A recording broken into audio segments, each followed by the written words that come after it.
교회를 다니면서도 신앙생활에 의심이 들 때가 많이 있습니다. 의심이 오는 거예요. 의심을 들게 하거든요. 그 누가 들게 하겠어요? 성경에서는 말하기를 마귀가 와서 시험에 들게 한다. 우리의 신앙을 시험하는 거예요. 우리의 신앙의 시험은 너 교회 왜 다니냐? 이런 그 질문을 마귀가 던질 때도 많이 있는 거예요. 왜 교회 다니지? 내가 무슨 수십 년 교회를 다녔는데 왜 교회를 다니지 하는 그런 질문이 훅 들어올 때가 있어요. 교회 다녀봐야 뭐하지? 우리가 여기 이런 그 마귀의 시험이 올 때 대답할 말이 있어야 되는 거예요. 교회를 왜 나가느냐? 제일 중요한 게, 인생에서 가장 중요한 게 뭐냐? 그건 천국에 들어가는 것입니다. 하나님의 나라에 들어가는 거예요. 하나님의 나라. 천국과 지옥이 있는데 심판이 있으니까 천국과 지옥이 있는데 천국에 들어가는 거예요. 이런 말이 사람에 따라서는 참 웃는 사람도 있어요. 그러나 분명한 것은 아무리 생각해 가도 우리가 천국에 들어가는 것보다 더 중요한 것은 없어요. 이 세상에서 거지로 살아도 늘 평생 고생하며 살아도 마지막에 천국에 들어갈 수 있다면 그 사람은 복이 있는 사람이고요. 이 세상에서 아무리 잘 살고 높은 권력을 취하고 향락을 즐기며 산다 할지라도 지옥에 들어간다면 그 사람은 불행한 사람이고 저주받은 사람인 것입니다. 제일 중요한 것을 제일 중요하게 생각해야 되는 거예요. 중요한 것을 중요하게 생각하고 중요하지 않은 것은 중요하지 않게 생각하는 것, 우선순위를 딱 가려서 사는 것이 그게 인생을 사는 지혜죠. 지혜. 항상 교회를 왜 나가느냐? 나는 천국에 가기 위해서 교회를 다닌다. 예수를 믿는다. 하나님을 믿는다. 이렇게 말할 수 있어요. 두 번째로는 그럼 이 세상에 사는 동안은 어떻게 사느냐? 이 세상에서 사는 것은 행복하게 사는 거예요. 행복하게. 근데 이 행복이 뭔가를 우리가 잘 알아야 돼요. 행복은 마음이 평안한 것입니다. 평안한 거예요. 마음이 불안하고 걱정이 많고 그러면 행복할 수가 없습니다. 하나님을 믿으면요, 평안한 마음이 찾아옵니다. 내 마음속에 평안이 없고 근심 걱정이 있고 두려움이 있으면, 근데 하나님을, 천지를 창조하시고 역사를 주재하시는 전능하시고 자비로우신 하나님에 대한 믿음이 약하기 때문이에요. 머리로는 알아요. 그러나 마음으로는 그렇게 믿어지지 않기 때문에 근심 걱정이 많고 두려움이 있고 불안한 거예요. 교회를 왜 나가느냐? 교회를 다니면 천국에 가는 것. 다음에 두 번째로 이 세상 사는 동안에 마음의 평안을 얻게 됩니다. 평안이 있는 거예요. 이게 행복인 거예요. 행복은 평안한 데서 오는 거예요. 두 번째로는 행복은 마음 속에서부터 기쁜 마음이 생겨야 행복한 거예요. 기쁜 마음. 기쁘다. 세상에서 즐긴다. 이게 아니, 즐기는 게 아니에요. 즐기는 것은 육체적인 즐거움을 말하는 건데, 이 세상에서 칭찬받고 육체적인 즐거움을 갖고 이런 걸 갖고 맛있는 걸 먹으면 맛있기 때문에 즐겁고 그런 차원이 아닙니다. 기쁨이에요. 기쁨. 우리의 영혼이 나를 칭찬할 때, 너 누구야? 넌 참 착하다. 넌 참 대단하다. 그런 마음속에서부터의 칭찬을 들으면 기쁨이 있는 거예요. 삶에 보람이 생길 때, 내가 세상에 사는 이유가 이런 것 때문에 살지. 그래, 이것은 나를 나대게 하고 나를 가치 있게 만들어주는 거야. 이런 그 기쁨의 소리를 듣는 거예요. 하나님을 믿고 그 믿음 안에서 말씀을 순종하고 살면 첫째는 평안이 오고 둘째는 기쁨이 찾아옵니다. 이게 행복인 거예요. 여러분, 이 세상에 있는 모든 걸 소유해도 참된 행복, 평안과 기쁨이 없으면 아무것도 아닌 거예요. 아무것도. 세 번째로는 그러면 뭐 먹고 사냐? 여러분, 하나님의 나라와 그 의를 구하면, 하나님 나라를 의를 구하면 먹을 것, 입을 것 하나님이 채워주십니다. 너희는 먼저 그 나라와 그 의를 구하라. 그리하면 이 모든 것을 더하여 주시리라. 덤으로 따라오는 거예요. 하나님을 믿고 하나님 말씀에 순종하여 성실하게 사는 사람에게 굶주리고 걸식하고 이런 일이 있을 수가 없는 거예요. 물론 병이 들거나 하게 되면 자기 능력으로 할 수 없지요.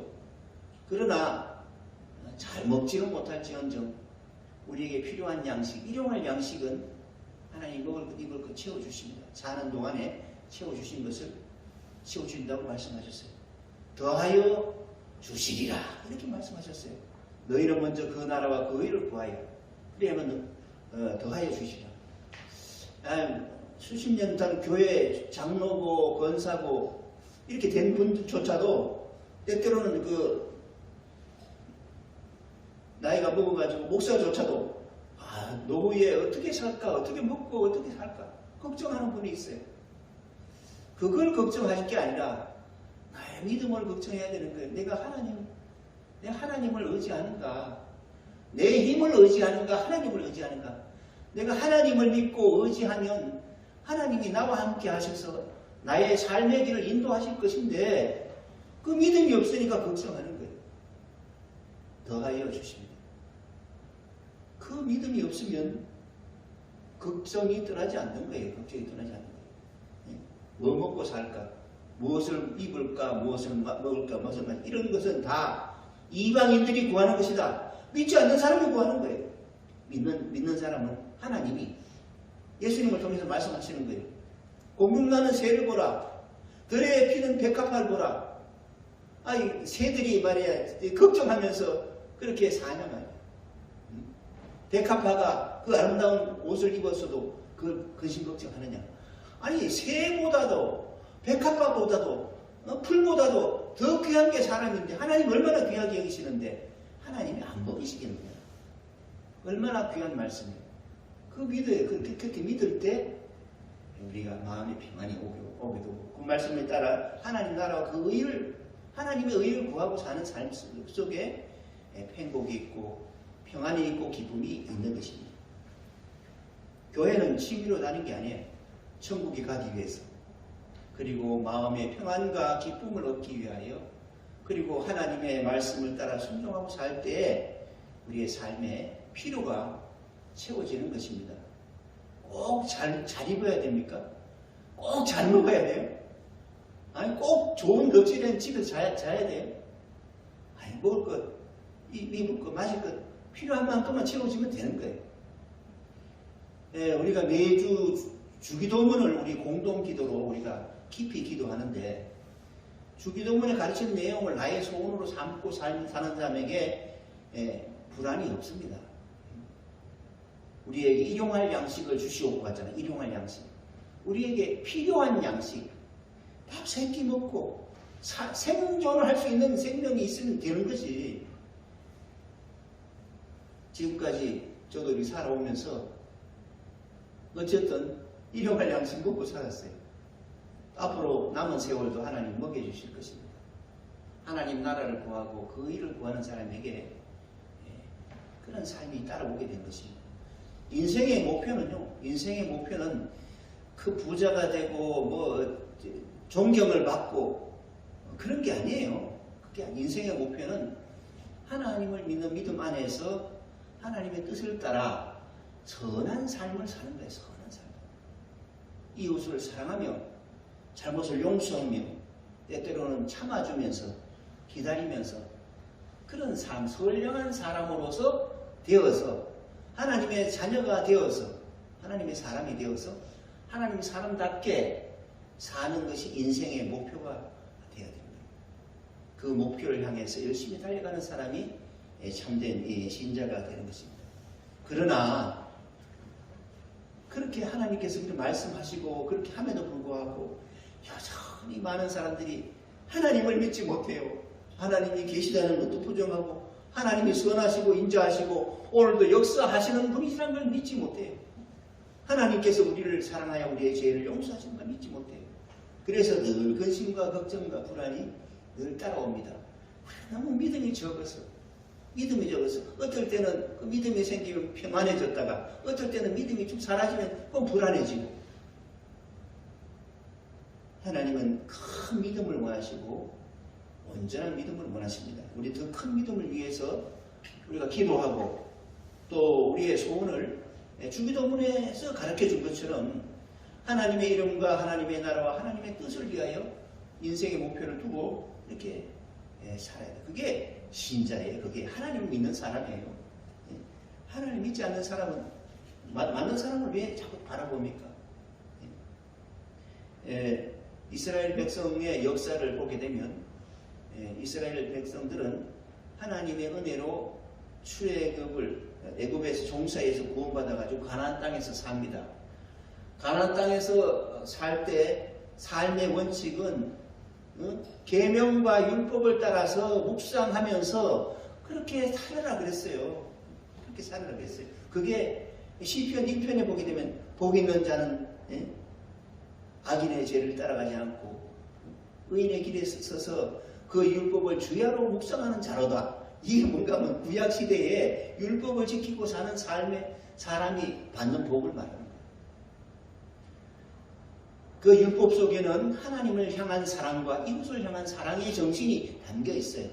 근데 율법의 껍데기만 보고 마음은 하나님께 멀어지고 사람에게 멀어지고 오직 자기 자신만을 생각하고 탐욕만 생각하는 그런 삶을 살았단 말이에요. 그래서 하나님께서 예언자들을 보내서 선지자를 보내서 늘 책망하는 거예요. 책망. 하나님께서 선지자들 마음속에 하나님 마음을 심어주셔가지고 이렇게 백성들에게 책망해라. 이렇게 책망해라. 이렇게 돌아오게 해라. 이런 그 말씀을 자꾸 주신 거예요. 주셨는데도 불구하고 그 말을 귀담아 안 듣고 여전히 죄를 지어서 나라가 망하는 역사. 그게 구약의 역사예요. 구약 성경에 이스라엘 역사는 망하는 것으로 끝납니다. 신약 성경에 들어와서 그 어떻게 그 망한 역사에서 멸망 속에서 구원을 받는지 참된 구원이 어디 있는지를 예수님을 통해서 말씀하시는 거예요. 오늘 제가 여러분들에게 그 용기를 설교 공부를 제가 드렸습니다. 드렸는데 여러분 그 이사야라는 예언사를 선지자를 통해서 이스라엘 백성들에게 책망하는 내용이 나옵니다. 상반은 말고 이사야에게 하나님의 계시를 읽어보고 그 밑에 걸 같이 읽어보면서 설명을 드리겠습니다. 다 같이 한번 읽어보겠습니다. 유다 왕 우시아와 요담과 아하스와 히스기야 시대에 아모스의 아들 이사야가 유다와 예루살렘에 관하여 본 계시라. 이 계시는 하나님이 보여주신 거예요. 하나님이 보여주신 거예요. 이 이스라엘 백성들에게 전하라고 보여준 거예요. 이 백성들이 너무 타락했거든요. 그 밑에 책망하는 내용이 나옵니다. 2절, 3절, 4절 거기까지만 읽어보겠습니다. 하늘이여 들으라, 땅이여 귀를 기울이라. 여호와께서 말씀하시기를 내가 자식을 양육하였거늘 그들이 나를 거역하였도다. 소는 그 임자를 알고 나귀는 그 주인의 구유를 알건만은 이스라엘은 알지 못하고 나의 백성은 깨닫지 못하는도다 하셨도다. 슬프다 범죄한 나라요 허물진 백성이요 행악의 종자요 행위가 부패한 자식이로다. 그들이 여호와를 버리며 이스라엘의 거룩한 일을 만홀히 여겨 멀리하고 물러갔도다. 하나님을 떠나서 살았다는 거예요. 형식적으로는 성전을 다니니까 교회를 다녀요. 형식을 다녔는데 마음은 떠나 있어요. 그것을 책망하는 내용입니다. 밑에 5절, 6절 같이 읽어보겠습니다. 너희가 어찌하여 매를 더 맞고 폐역을 거듭하느냐. 머리는 병들었고 온 마음은 피곤하였으며 발바닥에서 머리까지 성한 곳이 없이 상한 것과 터진 것과 새로 맞은 흔적뿐이거늘 그것을 짜며 싸매며 기름으로 부드럽게 함을 받지 못하였도다. 이것은 뭔가 하면 이스라엘 백성들이 하나님을 떠나서 사는 가운데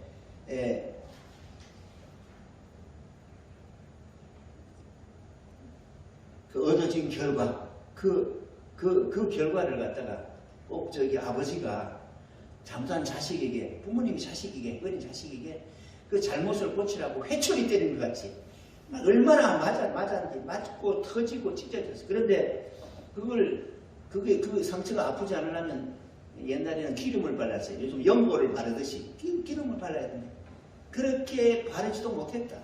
얼마나 지금 비참하냐. 그렇게 이제 예언자님이 말씀하셨어요. 나라가 다른 나라에게 지금 사로잡히면 그렇게 되는 거예요. 요즘 뭐 우크라이나가 소련의 침공을 받아서 지금 뭐 수많은 사람이 죽고 나라가 막 건물이 무너지고 사람들은 불안해가지고 피난을 가고 지금 그렇게 하고 있습니다. 다른 큰 나라가 와서 작은 나라를 침공하면 다른 나라는 비참해지는 거예요. 비참해지는 거예요. 자기 주권이 없어요.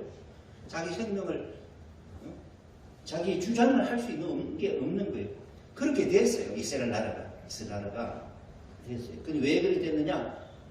하나님을 떠나서 그 말씀을 순종하지 않아서 악해졌기 때문에, 패역한 종자가 됐기 때문에 그래서 그렇다는 거예요. 자, 그래서 7절 8절 밑에 7절 8절하고 그 뒷장으로 9절까지 읽어보겠습니다. 너희의 땅은 황폐하였고 너희의 성읍들은 불에 탔고 너희의 토지는 너희 목전에서 이방인에게 삼켜졌으며 이방인에게 파괴된 같이 황폐하였고 딸 시온은 포도원의 망대같이 참외밭의 원두막같이 그 뒤로 넘어가서 에워싸인 성읍같이 겨우 남았도다. 만군의 여호와께서 우리를 위하여 생존자를 조금 남겨두지 아니하셨다면 우리가 소돔 같고 고모라 같았으리로다. 아멘. 소돔과 고모라는 원래 역사에 보게 되면 한 명도 남지 않고 그 건물이고 뭐고 싹 다 완전히 지진과 그걸로 해서 완전히 엎어져 버렸어요. 사라져 버렸어요. 고고학자들이 그 근처에 어디 생각하는 곳에 가서 판해보면 뭔가 흔적을 이렇게 찾을 정도로 완전히 흔적이 없어졌어요. 하나님께서 좀 봐주지 않았으면 이미 다 망하고 없어질 것이다. 그렇게 말씀을 하십니다. 이게 하나님이 살아계신 하나님께서 역사 안에서 말씀도 하시고요. 역사 안에서 심판도 하고 있다는 것을 말씀하고 있는 거예요. 여러분, 나라 중에 나라가 세워져 가지고 다른 나라의 침공을 받아서 합병이 되거나 이렇게 망하잖아요. 없어지잖아요. 그것은 사람들은 그래요. 아이고, 군인 수가 적어서 돈이 없어서 뭐 그래서 망했다 뭐 그렇게 하는데 그거는 아니에요. 그게 하나님이 말씀하시는 거는 나라가 왜 망하느냐? 하나님을 떠나서 하나님 무서운 줄 모르고 사람들이 자기 좋은 대로 자기 욕심대로 살다가 삶으로 말미암아 나라가 도덕적으로 완전히 타락하게 되면 그 나라가 망하는 거예요. 하나님을 떠난 백성, 그래서 하나님의 선하신 말씀을 따라 살지 않는 그 나라와 민족은 멸망하게 되어 있는 겁니다. 인류 역사가 사람들 보기에는 뭐 이런저런 이유를 대지만 성경은 한결같이 말하는 게 있어요. 하나님을 떠나서 악하게 산 나라는 망한다. 지진이 오든지 태풍이 오든지 홍수가 오든지 나라의 침공을 받든지 망한다. 그 하나님이 섭리의 하나님. 그렇게 망하는 거예요. 우리나라가 그동안은 참 6.25 이후로 어려운 가운데서도 세계적으로 유명할 정도로 이게 경제가 발전하고 나라가 살기 좋은 나라가 됐어요. 그거는 다른 사람들은 그래, 그 정치가가 박정희 대통령이 훌륭히 정치하고 또 우리나라 기업가들이 이건희니 삼성그룹이니 현대그룹의 그 사람들이 사장들이 훌륭해서 그렇게 해서 기업을 일으켰다 그렇게 말하기도 합니다. 그러나 그 배후에는 우리나라가 세계적으로 유례가 없이 하나님을 믿는 백성들이 엄청나게 늘었어요. 우리나라 믿는 사람이 별로 없는데 6.25 이후로 교회 부흥이 돼가지고 지금 뭐 1천만 명이니 뭐 800만 명이니 이렇게 일단 형식상으로도 많이 믿는 사람이 많이 늘어났어요. 그리고 사람들의 마음속에 예수님이 가르친 사랑의 정신, 정의의 정신이 많이 퍼졌어요. 국민들 전체에. 그래서 우리나라가 성실하고 건면하고 비교적 정직한 나라가 되어서 우리나라가 이렇게 된 거다. 신앙적으로 보면 그렇게 평가하는 거예요. 잘 살아요. 그때 그랬어요. 하나님 믿는 나라들은 우리가 한 2, 3년 전에도 그런 얘기해요. 하나님 믿는 나라들은 대부분 다 잘 살더라. 그런 말도 있어요. 예? 그 이야기 미국을 봐라. 미국은 하나님 잘 믿는 나라 사람들이 많지 않느냐. 민주국가고. 유럽을 봐라. 독일이나 프랑스나 뭐 영국이나 봐라. 그거 다 믿는 사람들이 많았는데 그랬거든요. 근데 그렇게 말하면 일본을 봐라. 일본은 왜 하나님 믿지 않고 우상을 그렇게 많이 섬기는 나라인데 왜 잘 사느냐. 그런 말하면 할 말이 없어요. 그런데 일본이 요즘 조짐이 좋지 않습니다. 지진도 막 일어나고요. 눈이 뭐 3m, 4m씩이 쌓이니까 죽는 사람 많아요. 그리고 뭐 자연재해도 있고 또 일본의 그 경제가 서서히 이렇게 내려가고 있습니다. 뭐 우리가 꼭 이렇게 이제 그런 평가를 내린다기보다 기본적으로 하나님을 떠난 백성들은 그런 나라는 그런 민족은 망하는 것입니다. 사실 나라가 망하면 개개인 역시 망하는 거예요. 나라가 망하는데 개개인이 어디 살 수 있겠습니까? 나라의 주권이 뺏기면 우리나라 개개인들이 아무리 뭐 나라를 떠나서 산다 하지만 나라가 망하면 개개인 생활도 다 고달파지는 거예요. 그래서 책망을 받고 그렇게 해서 나라가 바벨론 포로에 70년 동안 포로 생활하고 그 이후도 나아지지 않았어요. 이스라엘 나라가 나아진 게 아니에요. 예? 예, 그렇게 책망을 하는 내용이 나오고요. 그 다음에 이제 세월이 지난 다음에 하나님께서 그 위로의 말씀을 주시는 말씀이 있습니다.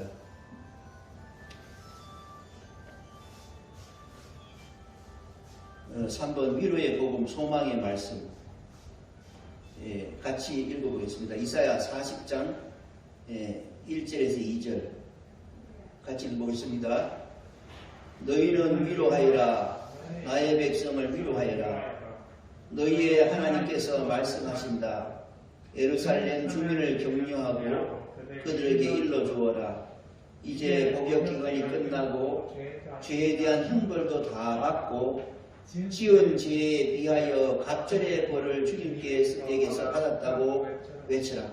그동안 그 수십 년 동안 종살이하고 나라를 망해서 포로로 잡혀가지고 남의 집에 종살이하고 그런 그 비참한 생활을 하는 가운데서 하나님이 이사야 40장에서 이사야에게 그 포로 생활하는 사람들에게 말씀을 하시는 거예요.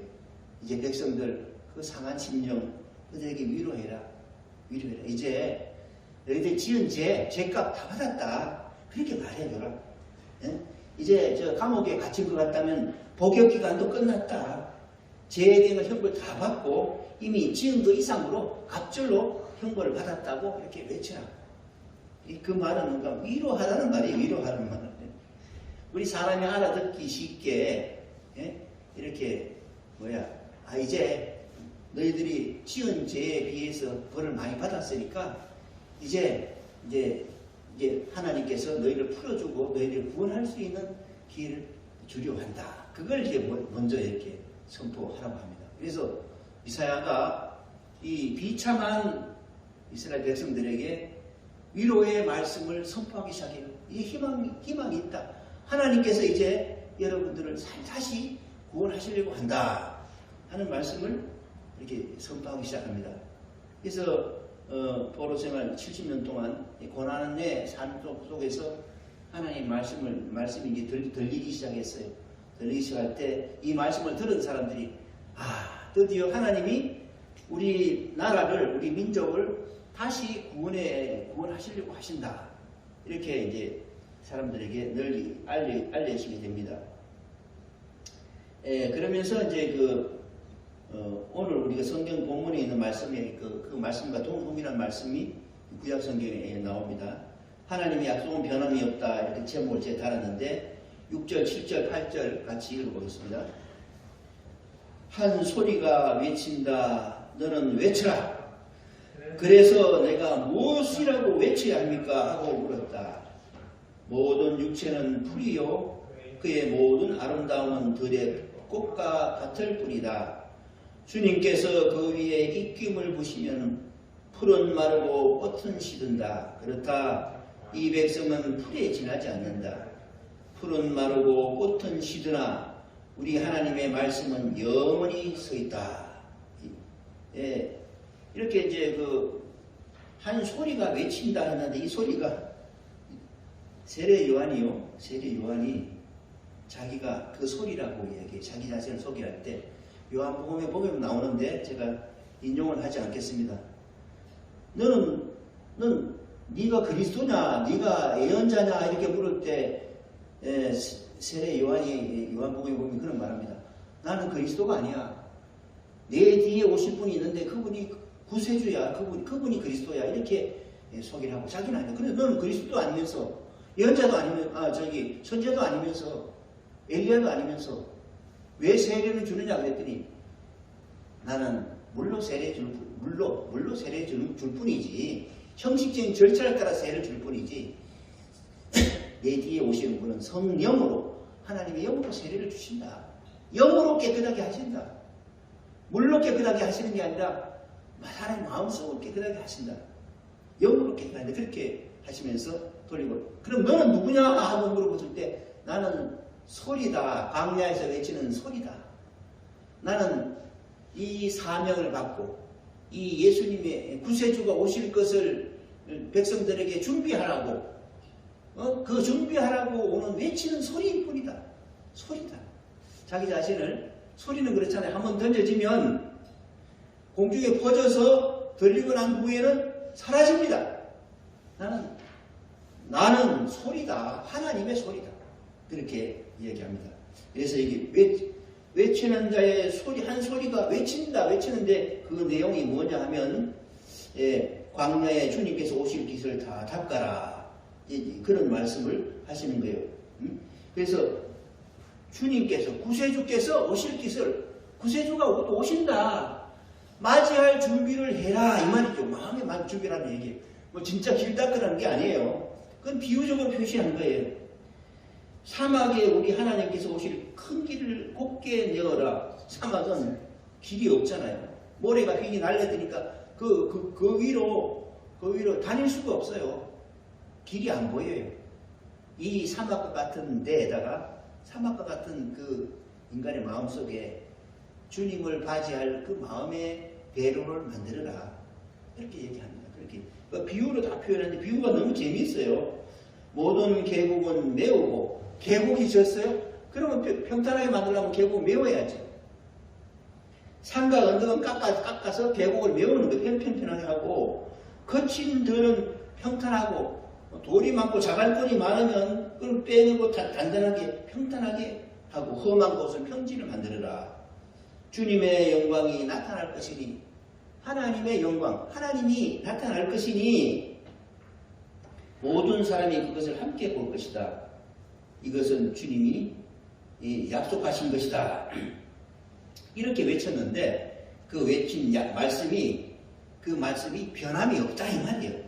그래서 풀은 마르고 꽃은 시드나 우리 하나님의 말씀은 영원히 서 있다. 하나님의 말씀은 영원히 변함없이 틀림없이 이루어진다. 그 말씀하는 거예요.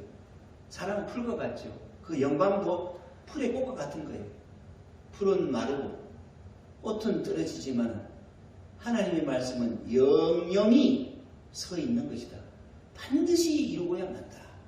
그 말씀을 외치라는 거예요. 외치라. 그래서 밑에 그 외쳐야 할 내용을 조금 구체적으로 말씀 6번 전해야 할 말씀의 내용 오신 그리스도에 대한 증언을 하고 있습니다. 9절 같이 읽어보겠습니다. 9절 좋은 소식을 전하는 시온아 어서 높은 산으로 올라가거라. 아름다운 소식을 전하는 예루살렘아 너희 목소리를 힘껏 높여라. 두려워하지 말고 소리 높여라. 유다의 성읍들에게 여기에 너희 하나님이 계신다 하고 말하여라. 너희의 하나님이 계시다. 너희를 사랑하시는 하나님이 계신다. 이제 고생 많이 했다. 이제 주님이 오신다. 하나님이 계신다. 너희를 위로하고 너희를 구원하기 위해 오실 것이다. 하는 말씀을 합니다. 밑에 7번 그리스도가 하실 일에 대한 예언의 말씀입니다. 10절 11절 같이 읽어보겠습니다. 만군의 주 하나님께서 오신다. 그가 권세를 잡고 친히 다스릴 것이다. 보아라 그가 하나님 그의 백성에게 주실 상급을 가지고 오신다. 백성에게 주실 보상을 가지고 오신다. 그는 목자와 같이 그의 양떼를 먹이시며 어린 양들을 팔로 모으시고 품에 안으시며 젖을 먹이는 어린 양들을 조심스럽게 이끄신다. 예수님이 오셔서 어떻게 우리를 이끄실 것인가에 대한 그림을 우리에게 보여주고 있습니다. 하나님이 오시는데 친히 우리를 다스린다. 여러분 하나님 나라가 뭐겠어요? 하나님의 나라는요. 하나님이 계시는 곳이 하나님의 나라예요. 하나님 계시는 곳이. 하나님이 그냥 옆에만 그냥 물리적으로 있는 게 아니라 하나님의 뜻이 전달되고 하나님의 뜻이 이루어지는 그곳이 하나님의 나라예요. 여기 주고 제가 이제 안쪽에다가 중요한 구원의 역사의 도리 주고 안쪽에 있는 걸 한번 찾아보세요. 구원의 도리에 대해서 말씀을 간단하게 정리를 해놨습니다. 요거 정리하고 있습니다. 1번 같이 한번 읽어보겠습니다. 하나님의 나라는 하나님의 통치 안에 사람이 사는 것이다. 하나님과 관계를 유지하게 하는 것은 신뢰이고 깨는 것은 불신이다. 이게 하나님 나라는요. 하나님이 다스리는 하나님의 그 말씀이 이루어지고 하나님 말씀을 순종하는 그것이 하나님의 나라예요.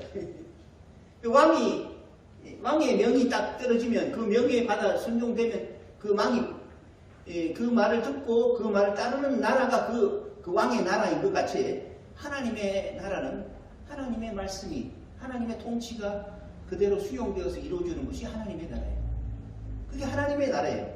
우리는 그 하나님의 나라에 참여하는 거예요. 창조주 하나님, 전능하신 하나님, 자비하신 하나님, 인자하신 하나님, 우리를 구원하시는 하나님, 우리를 사랑하사 복되게 하시고 영생을 주시는 하나님, 그 하나님 나라에 참여하는 것입니다. 참여하는 거예요. 그게 하나님의 나라입니다.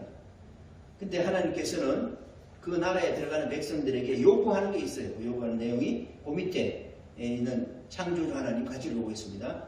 창조주 하나님은 하나님의 통치 안에 살도록 인간에게 처음부터 자신에 대한 믿음과 믿음의 표시를 요구한다. 하나님을 믿어야지 순종하잖아요. 믿음은 하나님과 관계를 유지하고요. 불신은 관계를 깨뜨리는 거예요. 하나님을 믿지 않으면. 천지를 창조하신 하나님을 믿어라. 하나님에게 의지를 해라. 그 신뢰가 있을 때 하나님의 통치가 이루어지는 게 처음부터.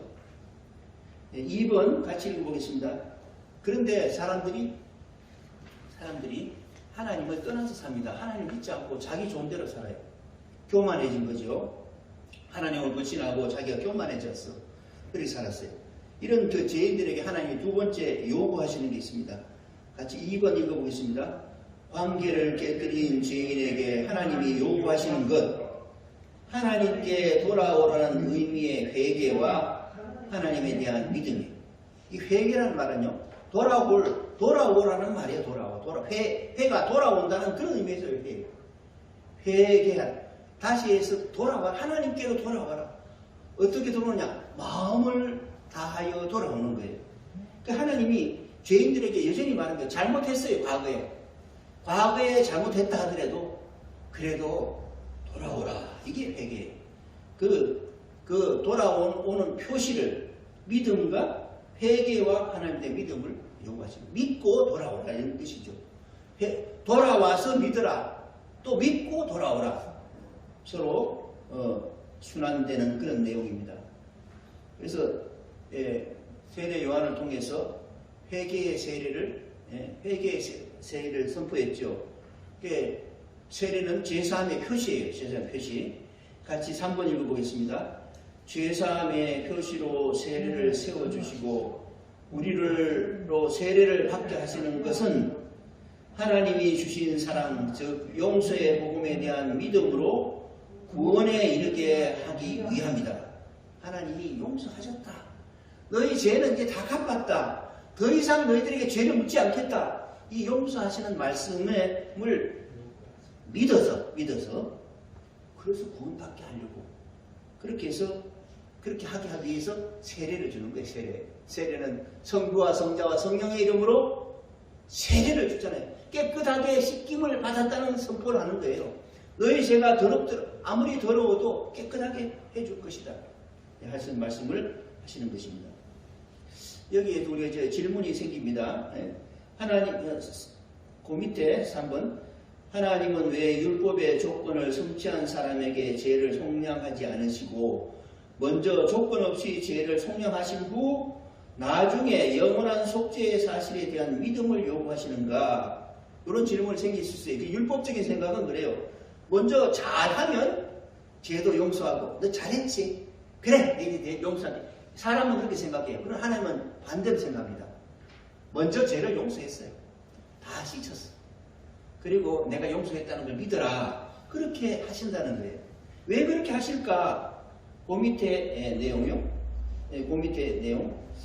하나님의 구속의 사랑 안에 믿음, 그 신뢰를 둘 때 참된 변화와 평안 가운데 살게 하고 하나님의 완전한 관계 회복을 이루기 위함이다. 이렇게 정리했어요. 그러니까 여러분, 내가 죄를 짓지 않고 율법을 잘 지키면 하나님이 용서해 주신다고 생각하면 평안이 없습니다. 늘 지켜야 하는 거죠. 거기에 얽매여 살기 때문에 하나님에 대한 사랑보다 내가 어떻게 하면 율법을 지키고 살까 이렇게 생각할 거예요.